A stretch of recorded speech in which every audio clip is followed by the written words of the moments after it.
poster ចេញជាផ្លូវការនៅទឹកដីសហរដ្ឋអាមេរិកហើយកីឡាករពេជ្រសម្បត្តិត្រៀមប្រកួត WBC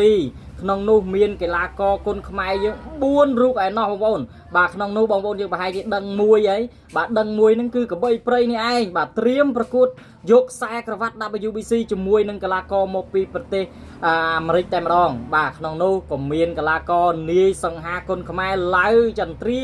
ក៏ទៅដែរបងប្អូនក៏ទៅដែរនៅទឹកដីសហរដ្ឋអាមេរិកបាទប៉ះជាមួយនឹងកីឡាករ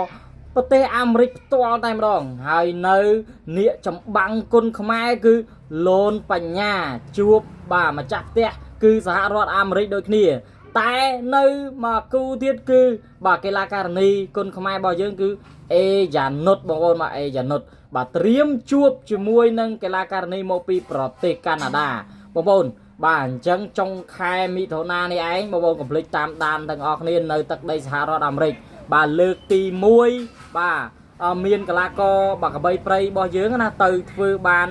ល្អប្រសើរដែរប៉ុន្តែអត់ជោគជាំខ្លាំងទេប៉ុន្តែលើកទី2នេះបាទហើយក៏ជាការទៅផ្សព្វផ្សាយធ្វើឲ្យគុនខ្មែរយើងឲ្យប្រទេសបាទសហរដ្ឋអាមេរិកក៏ដូចជាប្រទេសនៅក្នុងពិភពលោកឲ្យស្គាល់ណាប៉ុន្តែបាទលើកនេះចេញទៅ4បាទ4រូបនេះគឺខ្ញុំគិតថាល្អប្រសើរខ្លាំងមែនទែនទាំងលុនបញ្ញាក៏កំពុងតែល្អ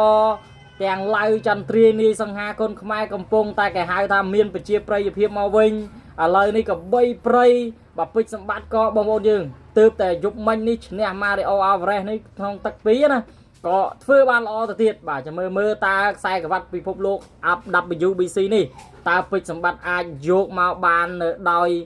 យ៉ាងណានេះក៏ជាការគេហៅថាក្តីសម័យណារបស់លោកគ្រូបាទគ្រូផាន់ផងដែរគាត់បាននិយាយឯងទិសដៅរបស់គាត់ចង់បន្តបណ្ដាលឲ្យកីឡាករក៏ដូចជាក្លឹបរបស់គាត់ណាយកខ្សែក្រវ៉ាត់ក្រៅប្រទេសឲ្យបានច្រើនជាពិសេសហ្នឹងគឺបណ្ដុះគុណ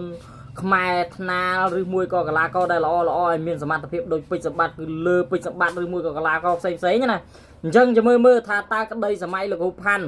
បាទខ្លាចជាការពិតបន្តទៀតឬមួយក៏យ៉ាងណាហើយជាពិសេសបាទដៃគូ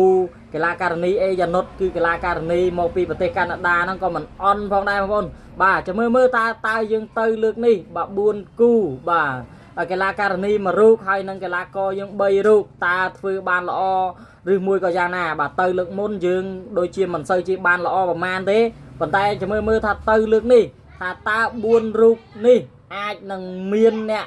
យកខ្សែក្រវ៉ាត់មកគ្រឿងមកទឹកដីកម្ពុជាបានឬមួយក៏យ៉ាងណាជាពិសេសយើងបដោតទៅលើពេជ្រសម្បត្តិព្រោះអីឮថាខ្សែក្រវ៉ាត់ WBC នេះគឺវាជាសំខាន់ណាសំខាន់នៅក្នុងទឹកដីប្រទេសកម្ពុជាយើងព្រោះអីឥឡូវនេះអត់ទាន់មានអ្នកក្រងទេអត់ទាន់មានអ្នកកាន់កាប់នៅក្នុងដៃទេប៉ុន្តែសង្ឃឹមថាបងប្អូនយើងចាំមើលថាតើផ្លូវការយើងបានឬមួយក៏គេបានកុំភ្លេចតាមដានទស្សនាទាំងអស់នេះហើយកុំភ្លេចជួយ share ទាំងអស់គ្នាផងបាទ4គូនេះចន្ទ្រាលូនបញ្ញាកបីព្រៃពេជ្រសម្បត្តិហើយនឹងអេយ៉ានុតកុំភ្លេចតាមដានទឹកដីសហរដ្ឋអាមេរិកឆាប់នេះចុងខែ